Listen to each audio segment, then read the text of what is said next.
คืมเบิดมือแล้วพี่น้องวันนี้นะคืมไปบ่มีฝนอีแม่เราได้ซีนมาร้ายเติบพี่น้องเลยเขาเจ้าคั่วงัวปกติแล้วเขาเจ้าสิคั่วงัวในช่วงที่ว่าดำนาแต่ว่าปีนี้บ่ได้ดำนาจักเทื่อเขาเจ้าก็คั่วคือเก่าก็อีแม่ได้มาพูดหนึ่งประมาณ500 บาทขึ้นพี่น้องจักสิเท่าใดบ่ฮู้ยังบ่ได้เว้าราคากันส่วนตีนงัวนี่สิเผาใส่ไผ่ไว้พี่น้องเผาไว้กินเอ็นมันนี่แม่ว่าประมาณ200 กว่าบาทละสี่อันลาบคมกินก็เจ้าครัวเมื่อเช้าเนี่ยนะพี่น้องว่า คือแย่ เป็นธรรมดา ถอด ครัว แล้วเนาะ ครัวเพียพี่น้องเลยเอาไปลาบคมมื้อนี้สงสัยสิเป็นนั่นเมนูครัวแมงจิรีดกินกับลาบสิ้น คือเมนูบอกเลยมันหลายแนวกินแห้ง เพียที่ว่าคม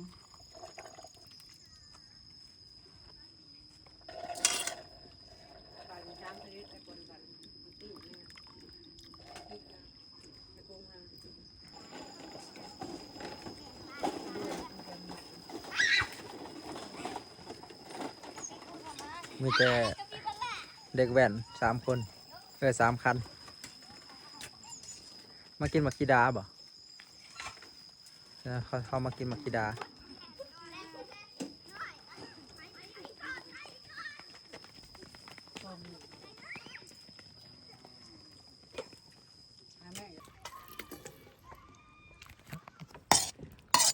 ขัวมันสุกแล้วก็ใส่น้ำเพียพี่น้องใส่น้ำเพียคมๆก็สิตามไปด้วยหมักพริกข้าวขั่วแป้งนัวน้ำปลา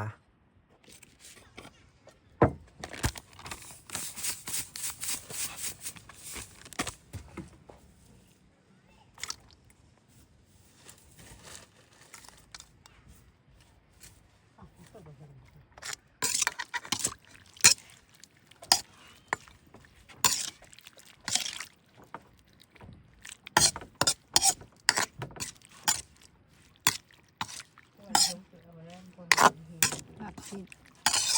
ลาบคมต้มแซ่บมันอยู่ตาราง จะไปใส่เบียร์ละ คม ซีมทุกอาหารซีมดิ หวานจีนเป็นยัง คม จางหล่น อืม เป็นเลย คมหักแสบอยุ่มแบบหลับซีน อ้าวฟังเข้าใจยากได้นี่พี่น้อง ซีมมันก่อน คมอยู่หักแสบอยู่ ซีมมันก่อน จักแสบบ่แสบบวงที่2แล้วขนาดชิม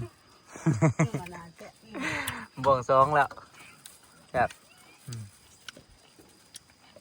เสียงเล็กน้อยทำมากินมักซิดา มันก็คือบ่พอครัวซิมคาหมอ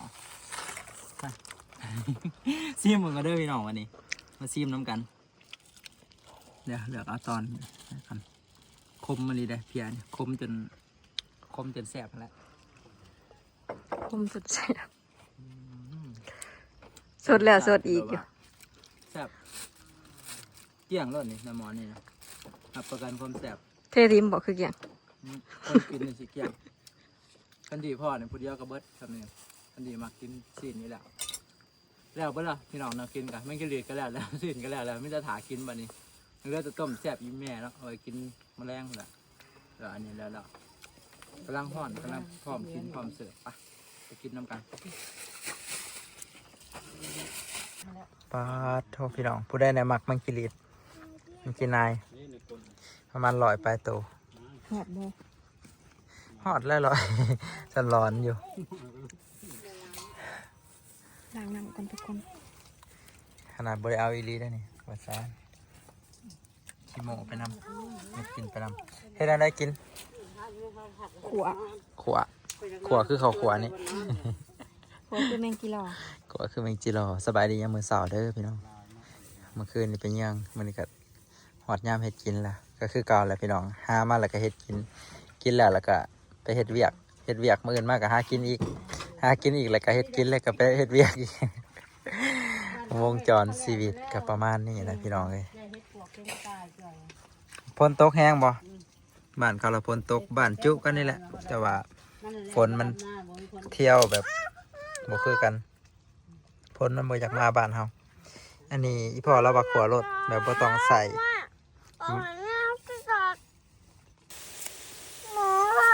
เราเบิ่งแน่แมงอันนี้ป้าดหลายเลยเราเบิ่ง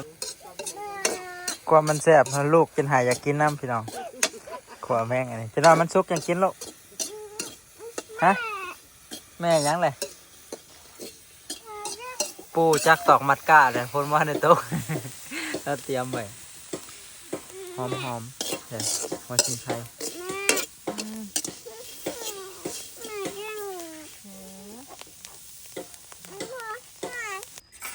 ปลาเถอะเจริญอาหารขนาดน้ำในหน้าบุมี่นั่นยังมืดแนวกิน น้ำเนี่ยถั่วนี่โคตรแรง อันนี้ก้อยคม อันนี้แมงดำแมงจิหลีจีนายอันนี้คือแกงหน่อไม้อันนี้คือต้มแซ่บมาเด้อกินข้าวนำกันพี่น้องเลยเมนู2-3เมนูไปเลยหัก4 ใบ 4 เมนูซะพี่พ่อมาเด้อมาเด้อข้าวเด้อคือมีหมดวะเบิ้งบริเซิร์นก็มากินบริเอิญดิ มาเนี่ย มาเด้อหมดกินข้าวแม่แล้ว มาเด้อทุกคนกินข้าว กินข้าวเด้อพี่น้องอาหารหลายอาหารหลาย กินข้าวเด้อ พักกะหลายอาหารกะหลาย คมกับคมกินน้ำกัน ขาดแต่คนกินบ่หลาย น้ำใหม่กับคมปลากระเดากับคมซีนกับคมครับ ลองกินกับครบครับเอามาล้าง กินคมกินกับผักกะเพราคมหวานเป็นลมคมเป็นยาก็แซ่บเหมือนกันพี่น้อง ตอนน้ำหวานไปร่มก็ชื่อเมื่อกี้น้ำหวาน คนนักบรรดาหมื่นเราเป็นลม เป็นหวานแห้งบ่ ว้าวกินผักกะเพราคมแห้งเลยเหรอ คืนกับมัน เรื่องจะมาร่วมผักกะเพรา ต้มกระชับหนักกระชับ มากินตะกร้อมัน ผักแล้วต้องกินกาแฟใหม่ พี่อ้วนกับมันเลยแล้วเรากินแซ่บเจริญอาหาร คมคมกินล้าง กินเถิด คมไม่เบาผิว ถ้าว่ามันเป็นอาหารคน มันก่อยด้วย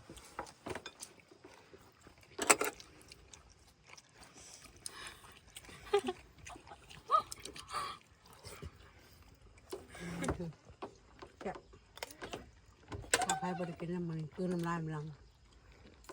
แซ่บพี่น้องหลังจากกินข้าวกินน้ำแล้วพี่น้องกลับมาบ้านไปนี่พาพี่น้องมาเบิ่งเขาหน้าวานพี่น้องพาโทงามแบบเกินขาดเลยเขาหน้าวานอยู่บ้านแต่ว่าเป็นเขาพอเถาเราวานไว้วานก้อนหมูนะอยู่นี่วานตั้งแต่พอแหละตั้งแต่เฮาบ้านได้ท้ายหดซ้ำเราวานเขานะเฮิงแล้วแต่ว่ามันเป็นกอใหญ่พี่น้องเพองามกว่าดำเอาอีกเดี๋ยวสิพาพี่น้องมาเบิ่งแบบงามสุดๆเลยพี่น้องแต่กองามอันนี้เราหวานตั้งแต่ส่วงเฮาบ้านในไทยนะหุดจับหวานก่อนหมู่ภาษาบ้านเฮาก็ชื่อหวานก่อนบ้านก่อนเมืองอะไรพี่น้องกอบักใหญ่เสยถึงว่ามันสิออกห่างโตออกโตบ่ออกแต่ว่าสำหรับเห็ดแบบบ่ได้อันขาดหวังว่าสิเอาไปหลายรีร้อยทั้งนั้นสินะแบบเฮาบ่ได้เฮ็ดแบบเป็นธุรกิจเฮ็ดแบบพอได้กินนะพอได้อยู่ได้กินก็ถือว่าได้หลายนะพี่น้องสำนี้กับผู้เบิ่งกอมันแต่ว่ารอทาเบิ่งหมากมันอีกเท่านึงเพอใหญ่กว่าเฮาดำเอาอีกเหงามัน แต่กอดีขนาดงามเห็ดปุ่มทุ่มอยู่คักพี่น้อง หน้าตีนบ้านมันสิงามแน่บ่คือหน้าเฮาอันนี้บ่ฮู้ว่าเราได้ห้องพื้นปุยหรือบ่แต่ว่าไฮนาแถวนี้ก็คือแบบเป็นคอกงัวเก่าก็ได้งามไปเป็นพิเศษให้อื่นๆก็งามคือกันพี่น้องขนาดว่าแดดหัดมันหลายเถื่ออะไรนี่แบบฝนบ่ตกนะแบบมันแห้งจนใบมันจะกรอบแล้วช่วงหนึ่งแต่ว่าฝนตกห้ำแบบล้ำมาช่วงหลังๆนี่ก็ตกแบบรอเลี้ยงมาตลอดแต่ว่าน้ำในไฮนานี่บ่มีก็ถือว่าพ่อเบิ่งอยู่ได้พี่น้องสำนีกันพ่อหวานเอาอยู่เป็นเฮานี่ได้งามสำนีนี่บ่ดำเลยแหละ เฮาผู้มักง่ายเนี่ยนะมักแบบขี้ข้านในจักหน่อยขี้ข้านดำนะเพราะว่ามันหลายขั้นตอนดำเฮาหวานน่ะบัดเดียวจบเลยก็งามสำนี่คือว่าโอเคแล้วพี่น้องอันนี้เขาของพ่อเฒ่าเอาหวานมาเบิ่งบางให้ก็บ่ได้ออกเลยพี่น้องแต่ว่าถึงว่ามันสิบ่ออกแต่ความงามของมันหั่นนะมันเฮ็ดให้หน้านี่บ่โล่งปานใดนี่คือสังเกตเบิ่งขนาดว่ามันออกห่างปานนี้พี่น้องให้หน้าก็ยังแบบแนมเพลินๆก็จะคือว่ามันเต็มให้หน้านี่หวานปีแรกครับเหงาบักใหญ่พี่น้อง ไอ้ตัวที่ว่ามันอันบ่ค่อยออกปานใดนะเป็นจุกอยู่มันบ่ออกแต่ว่ามันบ่ทีก็แม่นอยู่แต่ว่ามันเสมอกันบางเทื่อเราก็อาจสิแบบลกมาใส่กันนำหลังบ่รู้จะได้เฮาก็บ่ฮู้แต่ว่าเราก็เริ่มถอนหญ้าแล้วหญ้าก็บ่หลายปานใดอันนี้นี่ก่อนสิหวานเนี่ยเราอันมันก่อนสิหวานนะตอนหวานแล้วเนี่ยเราอันใส่ยาคุมหมักหญ้าแล้วก็เลยบ่ค่อยมีหญ้าปานใดใส่แต่ยาคุมหญ้าบ่ได้ใส่ยาฆ่าหญ้ายาคุมหญ้าก็คือคุมตอนนั้นช่วงที่ห้าวันนั่นแหละก็ฉีดเลยส่วนยาขาหญ้าก็คือเขาจะฉีดขาน้ำรังนะพี่น้องเพื่อว่าหลายคนก็อาจจะบ่เข้าใจได้คุมหญ้าได้ขาหญ้าก็บ่ได้มีพี่น้องหญ้าสลายก็มีแต่เขานี่บ่เห็นซ้ำหญ้าแต่ว่าของเฮาน่ะหญ้าหนวดปลาดุกเต็มอยู่ตอนนี้นะในของเรานี่เหลือแต่เขาอีหลีบ่มีหญ้าถือว่าแบบนี้ก็พอเบิ่งอยู่แล้วพี่น้องโอเคอยู่นี่มีหญ้าอยู่แต่ว่าบ่แม่นหญ้าหนวดปลาดุกต้นหนวดปลาดุกก็มีอยู่นี่เป็นบางส่วนเป็นหยังเขาคือเอิ้นหญ้าหนวดปลาดุกลักษณะมันสิเป็นแบบประมาณนี้แหละพี่น้องสิเอิ้นตามชื่อมันหนวดปลาดุกก็สิเป็นแบบนี้คือบ่พี่น้อง คือบ่หนวดปลาดุก เอาอะคืออยู่สมเขาเอิ้นชื่อมันตั้งชื่อตามลักษณะมันเลยปีนี้นะคือสิบ่มีปูมีปลาปานใดแล้วเบิ่งให้เบิ่งนานบ่มีหันน้ำซ้ำไปแล้วนี่แถวนี้ก็ปลาค่อนข้างหลายนะใส่เบ็ดถึกเอาตกมาปีนี้ก็บ่ค่อยมานปานใด มันแรงกบก็ห้องสนั่นอยู่พยายามขึ้นมามื้อใดนะฝนอยากตกแล้วมันห้องมันอยากออกมาไข่หั้นนะแต่ว่าฝนก็บ่ตกให้มันถ้าว่าแม่ม่านก็อยากออกลูกแล้วแต่ว่าโรงพยาบาลบ่เปิดซื่อๆ กบก็คือกันมันอยากไข่แต่ว่าบ่มีน้ำให้มันไข่มันบ่ไข่พี่น้อยถ้ามันบ่มีน้ำเพราะว่ามันบ่ไข่ใส่น้ำก็ตายอย่างเดียวลูกมันก็เลยห้องอบแต่ว่าฝนก็บ่ตกซ้ำทั้งลุ่มนี่บ่ค่อยงามปานใดแถมงัวกินซ้ำ เป็นหยังทั้งลุ่มมันคือบ่งามย้อนว่าทั้งเทิงบอนที่เฮาถ่ายพี่น้องเบิ่งบอนเขียวๆน่ะมันเป็นจุดบริเวณที่ใกล้กับคอกงัวเลี้ยงงัวไว้ใกล้ๆแหละพวกพุ่นจากงัวจากหยังต่างๆที่ว่าแคมทางเนี่ยมันไหลมาโฮมกันอยู่หั่นยับลงมาทางลุ่มนี่ก็คล้ายๆกับหน้าเฮาผู้อยู่อันไกลจากบ้านหรือว่าหน้าบ่แม่นหน้าตีนบ้านหั่นนะแถวทางลุ่มนี่ก็เริ่มจืดๆในจักหน่อยนะบ่ค่อยมีพุ่นปานใดแต่ว่ารวมๆแล้วก็งามอยู่มีเหลืองมีเขียวสลับซับกันไปถือว่าโอเคอยู่แล้วพี่น้อง อันนี้คือหน้าบ้านพี่น้องอยู่บ้านลายถงลายไห่ก็งามพี่น้องหน้าเขาเจาะก็งามนี่ถงหน้าไก่ๆกันนี่ก็งามเบิดเขียวแบบสม่ำเสมอกันเลยมันจะต่างเนาะต่างกับนาโคกคือนาดินทรายเขาเนี่ยบ่ค่อยงามปานใดแต่ว่านาตีนบ้านนี่หวานคือจะได้กินอยู่คือเพิ่มได้ร้ายกว่าดำเอาอีกเขาคิดว่าได้เพราะว่า